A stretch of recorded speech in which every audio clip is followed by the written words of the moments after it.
When India were knocked out of the 2021 T20 World Cup in the Super 12 stages, having lost both of their first two games to Pakistan and New Zealand convincingly, many questions were asked about their understanding of the format. A new captain and a largely new coaching staff took over, and then began the phase of experiments with the next World Cup less than 12 months away. Experiments that seem inconclusive now that the squad for the upcoming World Tournament has been announced.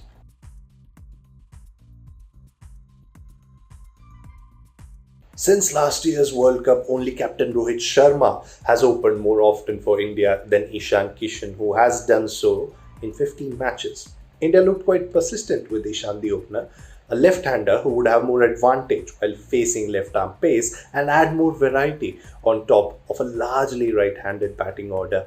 And also someone who had shown in the IPL that he meant business going after the new ball from the very beginning. Kishan was seen as a genuine short format opener, and he scored the second most number of runs for India batting in that position since the last World Cup. Speaking of left-handers opening the batting, Rishabh Pant was also utilised on top of the order during the India tour of England.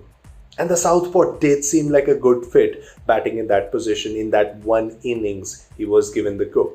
The move was also seen as a fix to try and utilise Pant better, and given the license to go big in the power play, given that he hasn't been able to nail that lower order position of late. In fact, India have used as many as 10 openers since the last T20 World Cup.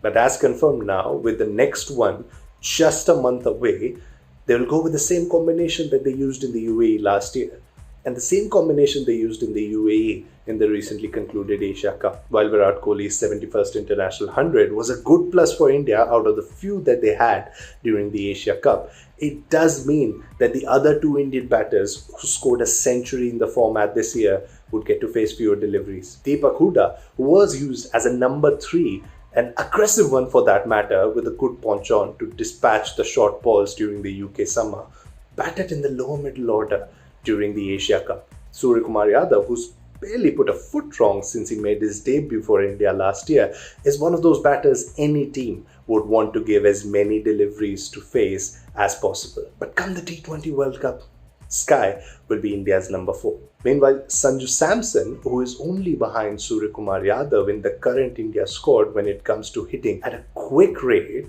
was only given a run of 6 games and couldn't find a place in the final 15 squad or the reserves. India's lower batting order at the moment faces balance issues owing to the absence of Ravindra Jadeja, who was ruled out of the World Cup after he got injured in Dubai. Akshar Patel has been added into the squad as a like-for-like replacement, but he isn't as guaranteed a feature in the 11 as Jadeja was. That leaves the batting order with just one left-hander, Rishabh Pant, and one less finisher.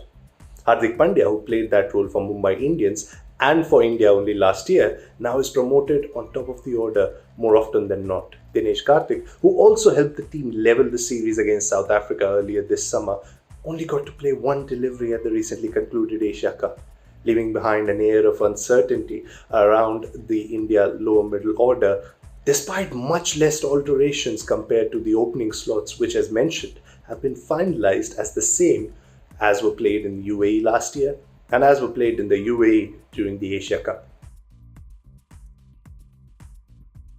The comeback of Jasprit Bumrah and Harshal Patel brings about good news.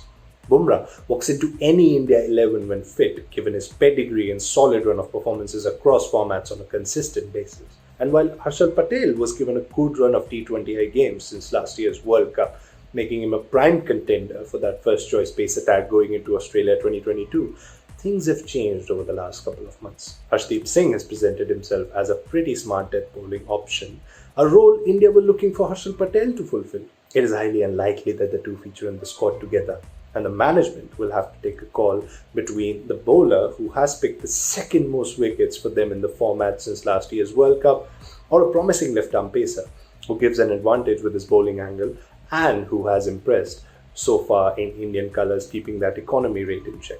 Bhuvneshwar Kumar, who has picked the most T20I wickets in the mentioned timeline for India, is all but confirmed as Bumrah's new ball partner, as opposed to Mohammad Shami in UAE 2021, who hasn't played a single game since the last T20 World Cup and has been added among the reserves. Having tried out a couple of more alternatives in the spin department, alternatives who did produce good numbers, India's experiments seem to have made a little difference in the way they line up for this T20 World Cup as compared to the way they did for the last one. Ravindra Jadeja's exclusion means India's choice of spinner comes at the cost of their batting.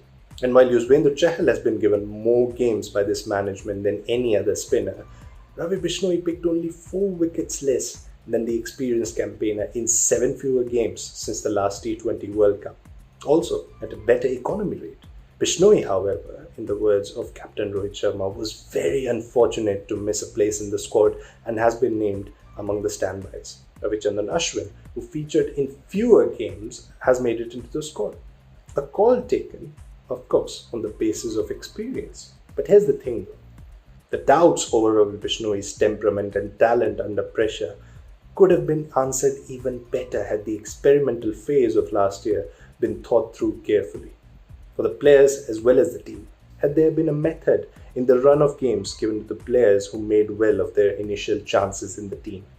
Instead, it looks like the team will have to take a leap of faith going into the World Cup with many of the same names who featured in the last tournament and hope that things turn out differently for them down under.